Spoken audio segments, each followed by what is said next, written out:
네, 지금 이제 30분 안에 되기 때문에 네, 시작하도록 하겠습니다. 지금까지 인내심 있게 기다려주신 여러분 감사드립니다. 저희가 좋은 세션을 가졌고요. 이제 마지막 세션을 남겨두고 있습니다. 오늘 이 노변 채팅이라고 해서 저희가 실제로 지금 여기 불을 펴놓고 있지는 않지만 마치 그런 것처럼 얘기를 하도록 하겠습니다. 그래서 이제 우리 국민들을 대표하시는 분들입니다. 각각 입법부에서 한국에서 오셨고요. 그리고 또 미국 의회에서도 오셨습니다. 그래서 저희로서는 여러 가지 다양한 측면에 대해서 이 동맹에 대해서 얘기할 수 있는 좋은 기회가 될 것 같습니다. 그래서 우리 양국 관계뿐만 아니라 그리고 또한 3자 관계에 있어서도 그리고 또한 이렇게 떠오르는 여러 가지 이런 지정학적인 관점에 대해서도 이러한 격변의 축이라고 말씀을 드렸던 중국, 러시아, 북한, 이란에 대해서도 말씀드릴 수 있을 것 같습니다. 그리고 이것이 여러분들의 유권자분들은 어떻게 생각을 하고 있는지 얘기를 들으면 좋을 것 같습니다. 아미베라 의원님께서는 세크라멘토 카운티에서 오셨고요. 2013년부터 대표에 오셨습니다. 캘리포니아의 주도인 세크라멘토의 동쪽과 북쪽에 위치하고 있고요. 그리고 또 굉장히 중요한 부분 중에 하나는 우리 특히 논의에 있어서는요. 현재 하원의 외교위원회 소속입니다. 그리고 또한 인도태평양 소위원회 위원으로 활동하고 계십니다. 그리고 또한 힙스에서 일을 하고 계시고요. 네, 맞죠? 그리고 코로나 바이러스 팬데믹 관련 소위원회, 정보위원회에서 위원으로 활동하고 있습니다. 그리고 100명 이상의 미래지향적인 민주당 의원들을 구성된 뉴민주당 연합의 회원국이기도 합니다. 일단 의사이시기도 하고요. 그래서 내과 의사시니까요. 혹시 필요하시면 알려주시고요. 네, 그게 이제 하이라이트는 다 말씀드릴 것 같은데요. 네, 김건 의원님 함께 하게 되어서 매우 기쁘게 생각합니다. 6자 회담 때부터 저희가 사실 서로 관련이 있었는데요. 그래서 이런 북한 문제 관련해서 당시에 같이 얘기를 했었는데 이제는 대한민국의 국회의원이 되셨습니다. 그래서 국민의힘 소속이시고요. 그래서 비례대표로서 지금 활동을 하고 계십니다. 그리고 국회 외교통일위원회 의원으로 활동하고 계시는데요. 외통위에 계신 게 놀랍지 않습니다. 서울대학교 졸업하셨고요. 정치학과 졸업하셨고요. 그리고 수니 버팔로에서 정치학 석사 학위를 취득하셨습니다. 그리고 수년 동안 외교관으로 활동하셨는데 몇 년인가요? 35년입니다. 네. 그동안의 노고에 감사드리고요. 그리고 이제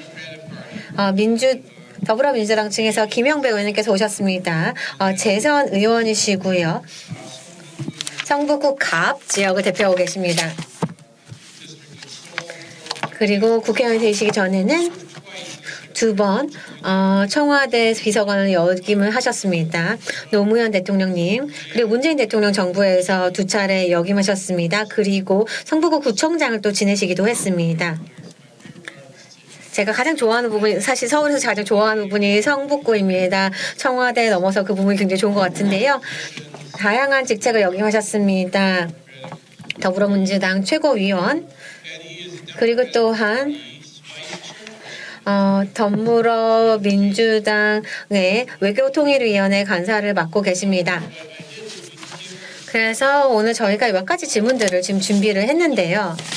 제가 다 잘 아시기 때문에 좀 드려보도록 하겠습니다. 그리고 또 저희가 이제 초점을 맞추고 있는 부분들, 새로운 세계 질서에 대해서 오늘 아침에도 어떠한 새로운 시대를 우리가 직면하고 있는지, 그래서 이러한 4개의 이 격변의 축, 중국, 러시아, 북한, 이란의 협력 관계에 대해서도 말씀을 드렸었는데요.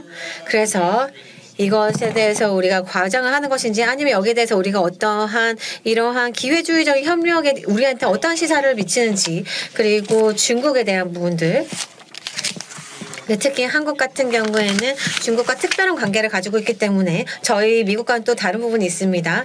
그래서 저희도 공통적인 부분도 있지만 분명히 차이점들이 있는데요. 이런 부분들을 어떻게 우리가 살펴봐야 할지, 그리고 특히나 트럼프 2.0이 시작이 되면서 여기 대해서 이런 대중 관계에 대한 부분에 대해서 어떻게 생각을 하시는지에 대해서 질문을 드릴 것이고요. 이러한 4년 동안의 앞으로의 트럼프 집권 동안 굉장히 다를 때 2년 반 더 남으신 거죠. 지금 같은 경우는 여기에 대해서 그리고 삼자주의 같은 경우에도 그리고 말씀을 드릴 것입니다. 어떤 것들이 지난 몇 년간 가능해졌는지 윤 대통령 하에서 그리고 어떻게 이것을 이제 민주당 측에서 보고 있는지 그리고 이러한 정책에 대해서 더불어민주당 측에서 어떻게 생각하고 있는지 그리고 이러한 3자적인 접근이 지속 가능한 것이라고 생각하는지 그리고 글로벌 커리어 측면에서 한국 사람들은 어떤 것들을 미국을 기대하고 있고 미국은 또 한국에 어떤 것들을 기대하고 있는지 이런 글로벌적인 차원에서의 그 역할에 있어서요. 그래서 한국이 어떠한 역할들을 G7 플러스에서 할 것이라고 생각하는지 거기에 대한 시사점이라든지 이런 것들에 대해서 얘기를 해보도록 하겠습니다. 한국이 이런 어려운 부분들에 대해서 러시아, 북한, 중국 관련해서 얘기를 할 수 있는지 이런 것들에 대해 얘기를 하도록 하겠습니다. 일단 가장 끝쪽부터 시작하도록 하겠습니다. 김 의원님부터 시작할까요? 여당이니까요? 알겠습니다. 네, 알겠습니다. 먼저 하세요. 그러면 김건 의원님부터 시작하도록 하겠습니다. 저희가 민주당을 소개시키고 싶지가 않았어가지고요. 5분이죠. 네, 알겠습니다.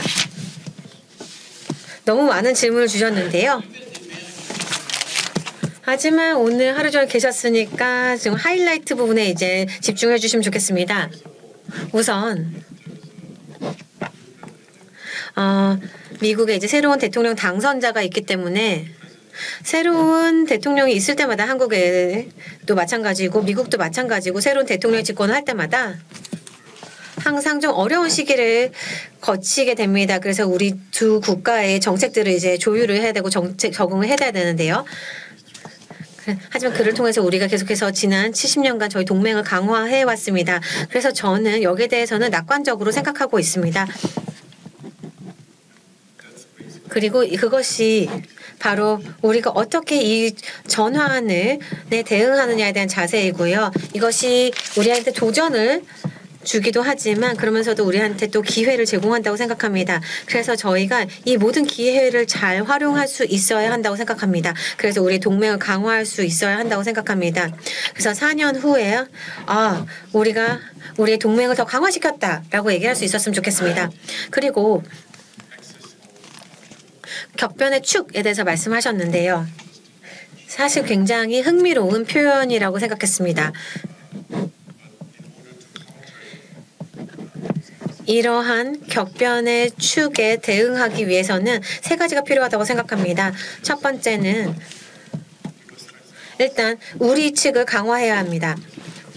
왜냐하면 4개의 국가라면 우리 또한 많은 노력을 하고 있는데요. 예를 들면 나토 그리고 AP4 국가들이 연례 회의를 가지고 있습니다. 그래서 그런 협력을 강화하고 있는 것이 한 가지고요. 또 한 가지는 저희가 오전에 논의를 했던 부분인데 G7에서 G9으로 바꾸는 것입니다. 그래서 G7 시스템을 확대를 하는 것입니다. 왜냐하면 이것이 G9 국가들 간의 이러한 통일성을 더욱더 강화할 수 있을 것이고 그렇게 하면 중국이 특정 국가에 적대적으로 대할 수 없을 것이라고 생각합니다. 왜냐하면 G9이 연대할 경우에는 one for all, all for one의 관점이 될 것이기 때문입니다. 그것이 저희가 해야 될 첫 번째 부분이라고 생각하고요. 저희 측을 강화하는 것입니다.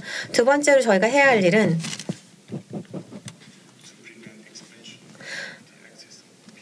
이 격변의 축이 확대되지 않도록 하는 것입니다. 왜냐하면 많은 글로벌 사우스 국가들이 있는데요. 이쪽으로 유인이 될 수가 있습니다.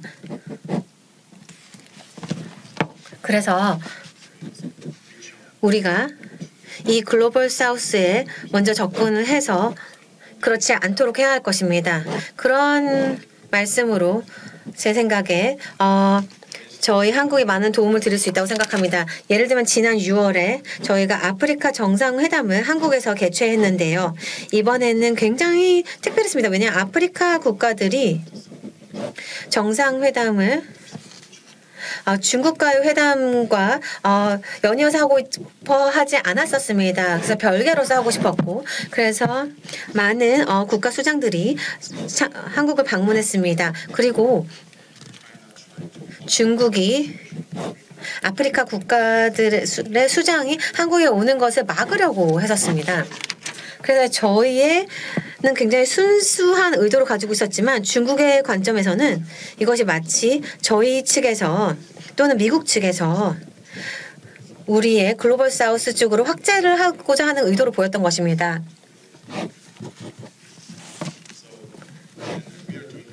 그래서 저희도 동일한 태도를 지금 태평양 도사국에 대해서도 대하고 있습니다. 그리고 또한 중앙아시아 국가들과도 저희가 특별한 관계들을 가지고 있습니다. 그리고 우리가 할 수 있는 역할이 많이 있다고 생각합니다. 그것이 두 번째 부분이고요. 세 번째 부분은 우리가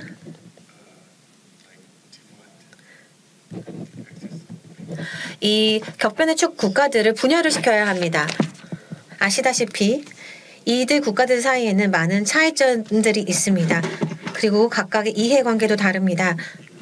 그래서 만약에 우리가 공격적으로 이러한 차이점을 활용한다면 우리가 이 격변의 축의 이 협력을 약화시킬 수 있을 것이라고 생각합니다.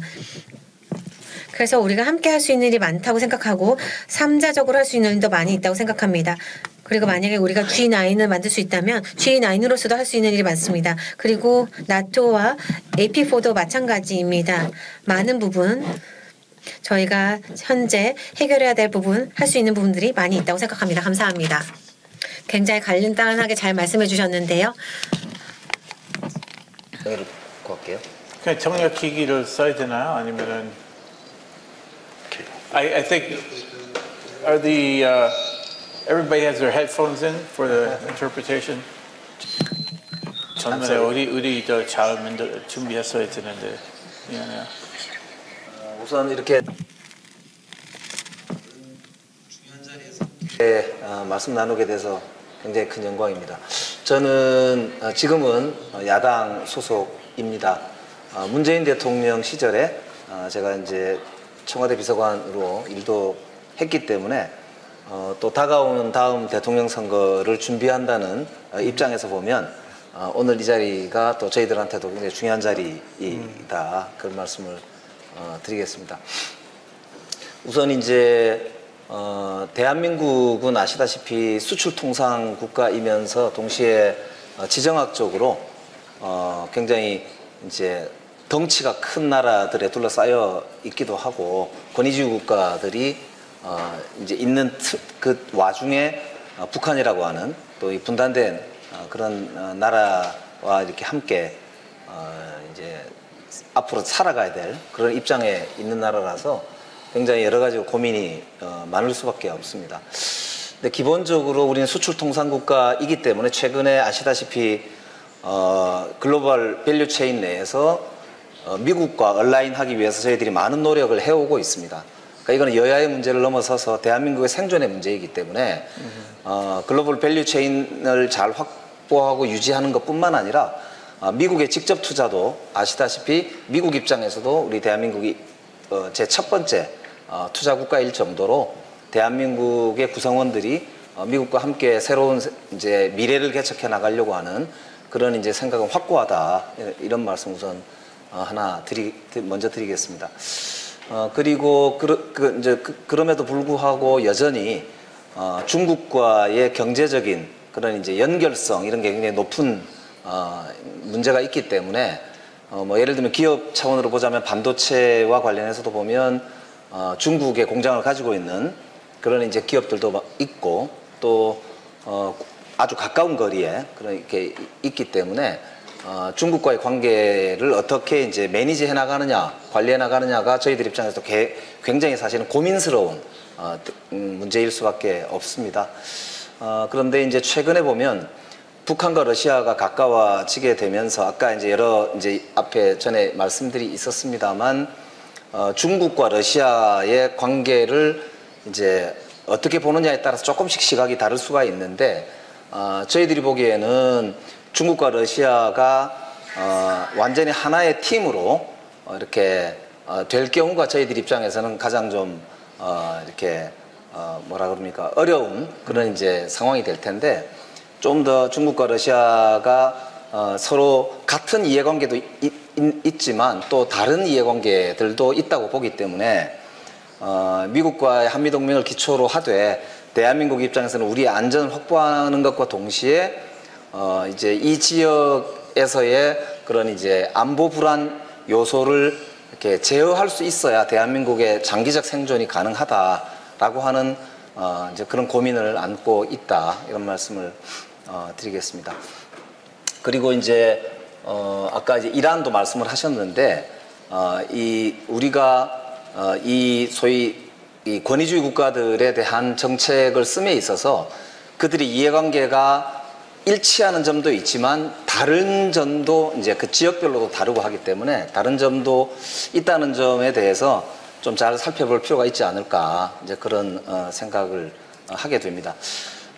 그리고 이제 마지막으로 이제 우리 대한민국의 이제 이런 안보와 생존을 위해서 어떤 이제 이 전략을 쓸 거냐와 관련해서 아까 핵무장과 관련된 이야기가 있었는데 저희들은 완전한 한반도의 비핵화 그게 아주 중요한 핵심적 목표이고 이거는 변할 수 없다 이렇게 생각을 가지고 있습니다. 그렇기 때문에 독자적 핵무장과 관련해서는 저희들은 확고하게 반대하는 입장을 가지고 있다라고 하는 말씀을 마지막으로 드리겠습니다. 예, 이상입니다. Well, thank you.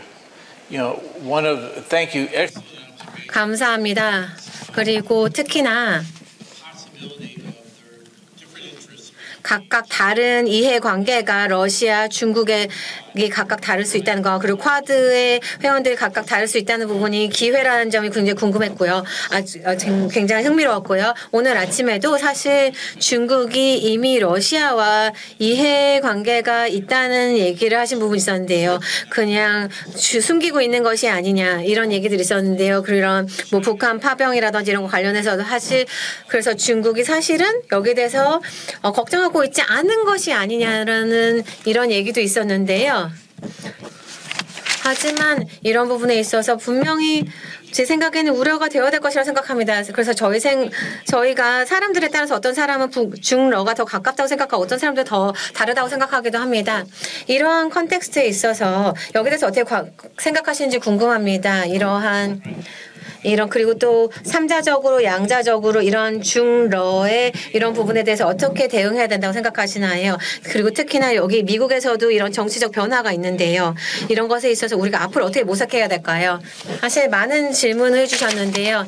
CSIS 측에 먼저 또 이렇게 자리를 마련해 주셔서 감사드립니다. 사실 저희가 많은 시간 한국에도 갔었고 또 이러한 지역에 그래서 많은 서로 만나 뵀던 기회들이 있었는데요. 이런 것들이 굉장히 흥미롭습니다. 일단 제가 그 3자에 대한 부분도 말씀드리겠습니다. 특히 이제 바이든 행정부 관련해서 4년 전, 5년 전이라고 생각한다면은 특히 그 한일 관계 같은 경우는 굉장히 좋지 않은 상황이었었습니다. 그래서 여기에 대한 부분에 많은 공이 윤 대통령 그리고 기시다 총리에게 간다고 생각합니다. 그리고 또 그뿐만 아니라 바이든 행정부 초기에도 이런 3자 제가 지금 12년째 지금 의회에서 활동하고 있는데 이 3자 협력이 그 어느 때보다도 좋은 상태에 있다고 생각합니다. 이러한 입법적인 측면에 있어서 또 굉장히 많은 대화가 이루어지고 있다고 생각합니다. 미국의 대통령이 누구든지 상관이 없이 한국의 대통령이 누군지와 상관없이 그리고 또 지금 일본에서도 지금 바뀐 부분들이 있는데요. 지도자가 누구든지 간에 저 같은 경우는 지금 네 번째 지금 대통령인데 이러한 것과 관계없이 계속해서 우리는 대화를 지속해야 나가야 된다고 생각을 하고 그리고 또 강력한 3자 관계도 유지를 해야 한다고 생각합니다. 당연히 이 지역 관련해서 중국과 러시아의 관계가 더 심화됐다고 생각하는지 질문을 주셨는데요. 어렵습니다. 왜냐하면 여기에 대해서 또 트럼프가 러시아와 우크라이나에 대해서 어떻게 접근할지가 어려운 것과 마찬가지입니다.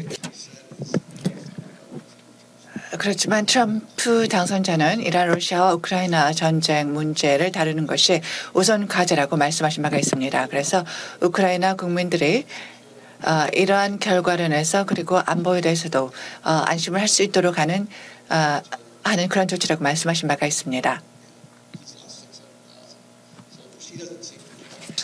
지금 현재 굉장히 많은 그러한 병사들이 이러한 목숨을 잃고 있음에도 불구하고 이런 일이 벌어지고 있기 때문에 트럼프 당선자께서 여기에 대해서 휴전에 대해서 어떤 노력을 할 것인지 두고 봐야 될 것입니다. 그러면 러시아는 대중국 관련해서 어떤 역할을 할 것인가? 물론 중국에 비해서 그러한 더 이인자 역할을 하려고 하지는 않을 것이기 때문에요. 이러한 관계가 좀 더 소원해질 거라고 생각합니다. 또 하나는 인도를 봐야 된다고 생각하는데요. 인도가 어떤 역할을 할 것인가. 인도도 러시아와 커뮤니케이션을 계속하고 있고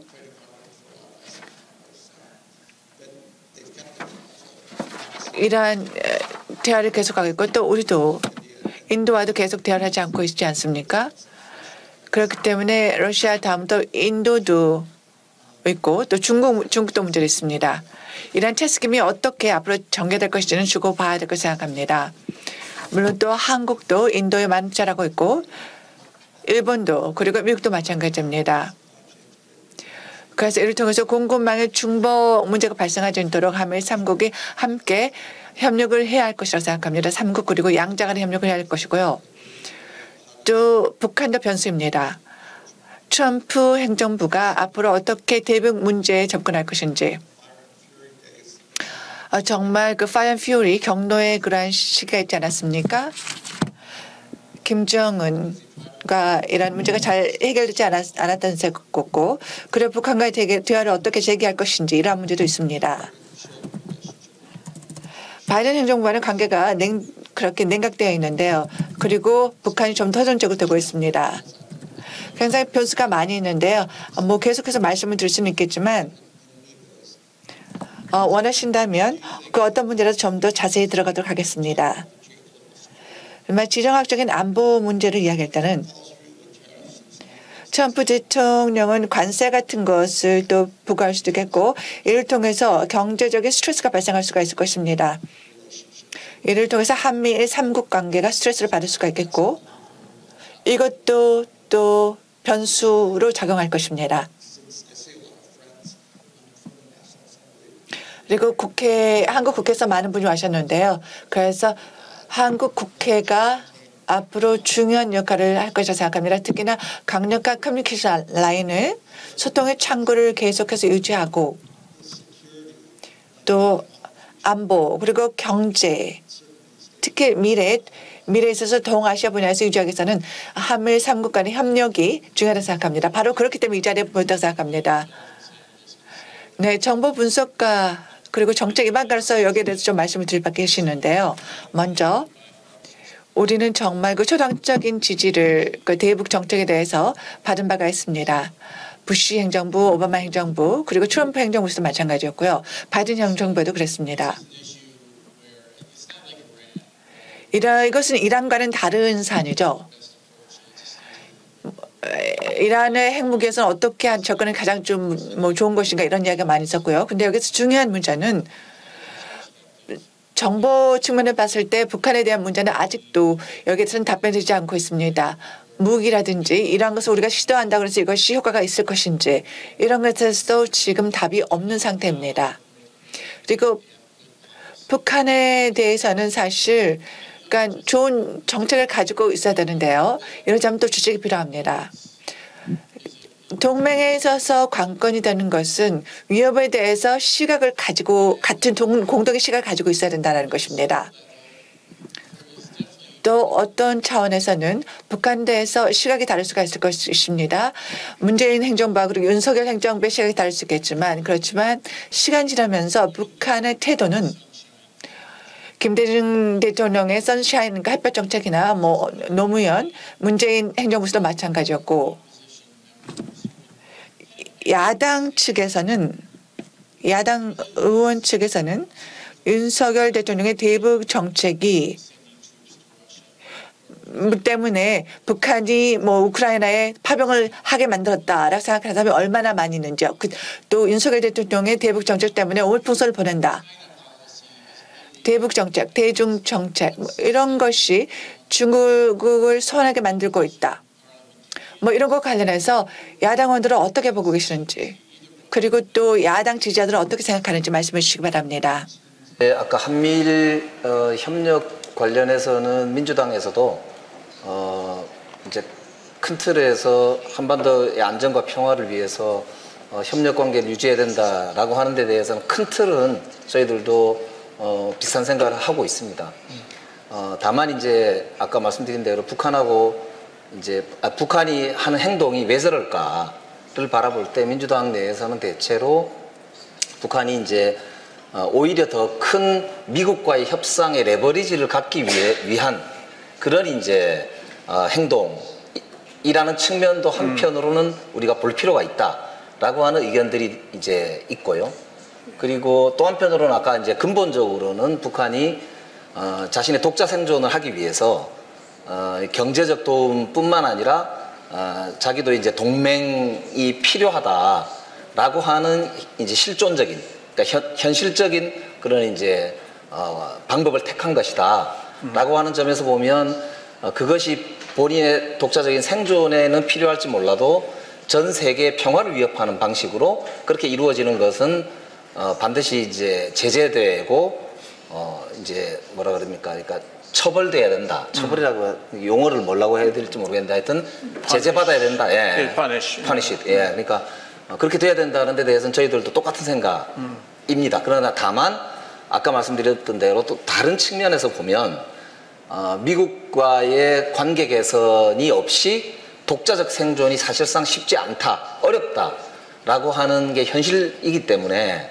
저는 한편으로는 미국과의 더 큰 딜, 더 빅딜을 새로운 빅딜이죠. 그러니까 새로운 빅딜을 하기 위한 한편의 이제 그런 이제 수단이라는 측면도 저는 한번 우리가 검토해 볼 필요가 있다. 그런 점에서 보면 사실 트럼프 대통령이 어떤 생각을 하고 있느냐를 알기 위해서 저도 이 책을 공부를 최근에 하고 있습니다만 이후에 글쎄 모르겠습니다. 트럼프 행정부가 들어섰을 때 앞으로 어떤 선택을 할 건지 거기에 대해서도 저희들도 굉장히 그래서 주목하고 있는 그런 상황이 되겠습니다. 여기서 이제 하나 강조드리고 싶은 것은 민주당은 대한민국이 아까 수출통상국가라고 말씀드렸던 대로 대한민국의 장기적인 국가 전략의 핵심은 한반도의 평화와 안정이다 라고 하는 것을 전제로 다른 이제 국가들에 대한 국가 전략 이런 부분에 대한 저희들의 이제 고민들을 하고 있는 것이다. 예, 그런 생각을 하고 있습니다. So all other committees are arguing, but our foreign 네, 외통위에서는 항상 이런 이야기를 하고 있습니다. 한국 국회에서는요. 네, 책을 읽는 것도 좋다라고 생각을 합니다. 한두 가지 그런데 또 생각해 볼 것이다 생각합니다. 우선 마르코 루비오가 국무부 장관이 될지 누가 될지는 모르겠습니다만 네, 그리고 또 아태 지역에서도 경험이 많은 분이고 그리고 또 외교이라든지 정보에서도 마르코 루비오하고 함께 협력을 했었는데요. 그렇기 때문에 이 마르코 루비오가 경력이 있습니다. 그렇기 때문에 저하고는 좀 다르겠지만 접근 방식이 다를 수가 있을 것입니다. 그렇지만 대중국과의 경쟁에 있어서는 대북 위협을 이해하는 것이 중요하다고 생각합니다. 그렇지만 그렇다고 해서 우리가 너무 예단을 할 필요는 없다고 생각합니다. 러시아와 관련해서는 거래에 기반한 그런 관계이고 또 푸틴은 군수품을 원하고 있고 그리고 병사가 필요하지 않습니까? 이런 거래에 기반한 관계에 있어서는 북한이 그 대가로 무엇을 받았는지 이런 것을 봐야 되겠죠. 그렇지만 갈등이 해소되고 난 다음에 이런 북러 관계가 계속될 것인지는 모르겠습니다. 그렇기 때문에 동맹국으로서 우방으로서 우리는 더 돈독한 관계를 구축하기 위해서 한국과 협력을 해야 될 것입니다. 트럼프 행정부가 러시아와 소통 창구를 가지고 있을지도 모르겠지만 또 유럽 국가들과도 분쟁이 끝나고 난 다음에 전 세계에서 러시아가 어떤 역할을 할 것인가, 고립주의자로 돌아갈 것인가, 아니면 다시 어떻게 전 세계 편입을 시킬 것인가. 이것은 미국과 유럽뿐만이 아니라 G7 플러스 차원에서 해야 될 그러한 논의해야 될 사항이라고 생각합니다. 만약에 러시아가 정말 고립이 된다라고 한다면 적성국가가 될 것이고 깡패 국가가 될 것이기 때문입니다.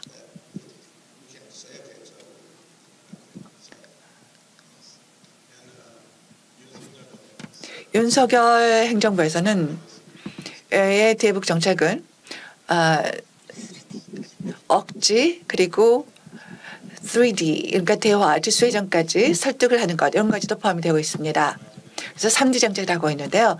바이든 행정부와 그리고 윤 행정부에서는 북한이 협상 테이블에 다시 돌아오도록 하기 위해서 많은 노력을 했음에도 불구하고 북한에서는 그래서 거절하고 있습니다. 근데 야당에서는 우리가 더 많은 것을 해야 된다라고 하고 있습니다. 그렇지만 접근 방식에는 큰 차이가 없다라고 생각을 합니다.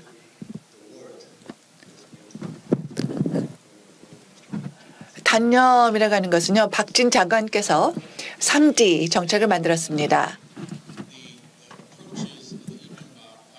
이명박, 박근혜, 문재인 행정부의 접근 방식은 이런 쪽으로는 거의 유사했습니다.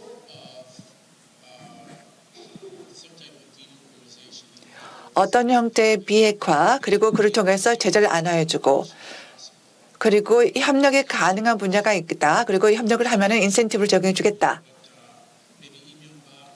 이명박 박근혜 행정부에서는 이것을 좀 어렵게 만들 수도 있겠지만 그렇지만 문재인 행정부에서는 5년 동안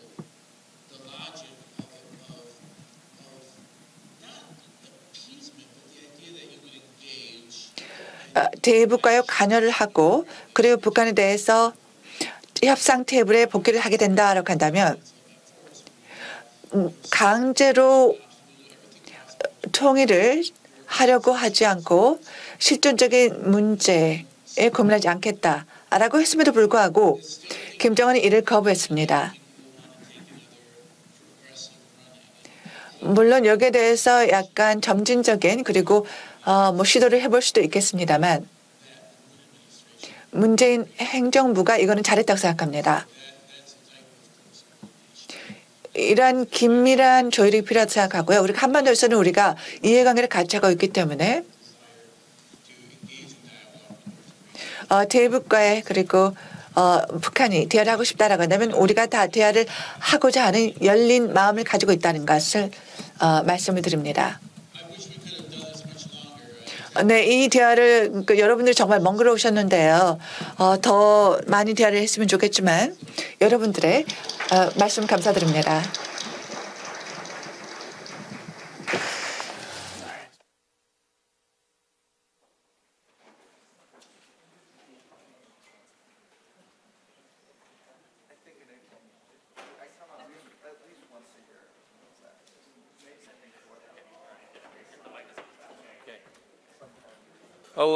Thank you, ladies and gentlemen. That's the last panel of the day for the. 여러분들 굉장히 많은 것을 배우는 그런 건설적인 컨퍼런스가 됐으면 하는 바람입니다. 그리고 다음 포럼이나 아니면 또 CS에서 하는 그 쿼드 금요일에 있는데 그 자리에 다시 참여해 주시면 감사하겠습니다. 그때 다시 뵙겠습니다. 감사합니다.